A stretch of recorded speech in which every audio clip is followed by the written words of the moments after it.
One of the biggest scapegoats for your child's poor sleep is teething. I hear it all the time. Oh, sleep is great for 4 days, but they're cutting another tooth, or they're teething. Is this real? Is it a thing? Or can we really get it on track even though your child is teething? Let's talk about it. Hi, my name is Sarah, and as the lead certified pediatric sleep expert at Your Zen Baby Sleep, I hear this all the time, all about teething or other things that really affect our child's sleep. And I help guide families and teach them that it's actually not teething.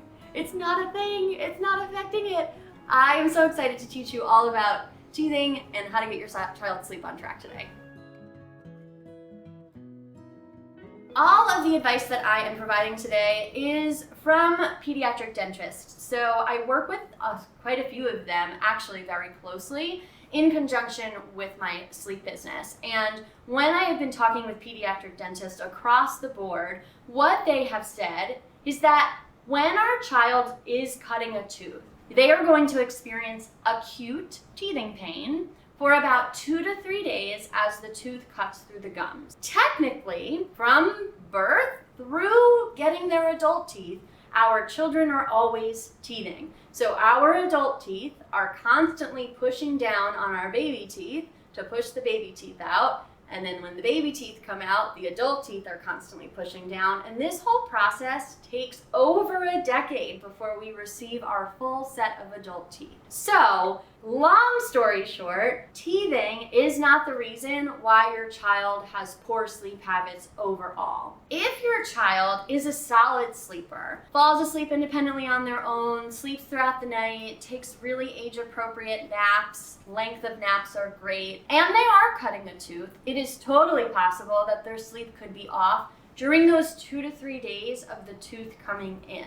I want you to make sure that they are actually cutting a tooth and that you're not seeing symptoms that are unrelated to teething. So symptoms of cutting a tooth are, you're gonna see the gum gets a little swollen. You're gonna see a little hole at the top of the gum line, a little white tooth popping through. If it's a molar, it might actually look black and blue. So these are signs that your tooth is actually pushing through the surface. Some signs that are confused with teething, but aren't necessarily meaning that a tooth is popping through, putting stuff in your mouth. Babies learn primarily in the first year of life by putting things in their mouth. That is how they respond to their environment. It's how they explore. It's the sense that they use the most. So putting fingers in the mouth or picking up objects and gnawing on them is not necessarily a direct correlation to a tooth cutting. Can that happen when you're cutting a tooth? Of course. And does it provide pain relief? Absolutely.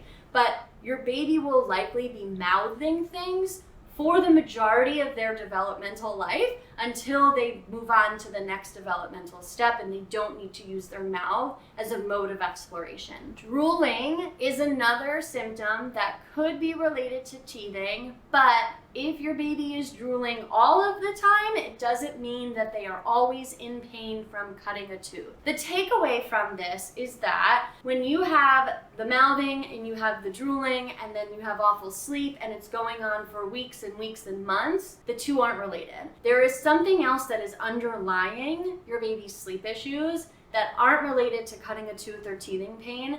And it likely is a sign that it is time to implement some type of sleep training or teach independent sleep habits so that your child is better efficient at their sleep skills. What if your child actually is teething though, and that is the specific reason why their sleep is off? Always make sure that you go to your pediatrician and ask for your pediatrician's advice, but this is when you can offer some type of pain relief medication such as Tylenol or Motrin.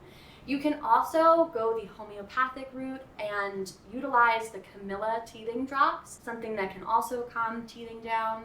And doing things during the day, such as offering them a teething ring that you put in the freezer that's nice and cool, that can help calm the teething pain or just help move the gum around to help the tooth pull through. Really, the name of the game as your child is cutting a tooth is just to keep them comfortable. If their sleep is off for more than 2 to 3 days, or if it continues to be off after the tooth has reached the surface, then I want to make sure that you're going back to basics, you're re-implementing your sleep rules, and feeling confident that your child didn't all of a sudden forget how to sleep well and they need to be able to figure out the sleep on their own as they had been before the tooth was cutting. If this is mind-blowing to you and you're thinking, oh my God, it's never been teething, there's something else that I can do to help them with their sleep, this is exactly what I help families with every day. Head over to my website, yourzenbabysleep.com, to learn more about my one-on-one and group coaching packages so that I can help you get to the root cause of your sleep challenges and sleeping through the night. Let me know in the comments if you have any questions about teething in sleep or sickness in sleep, anything that can affect your baby's sleep.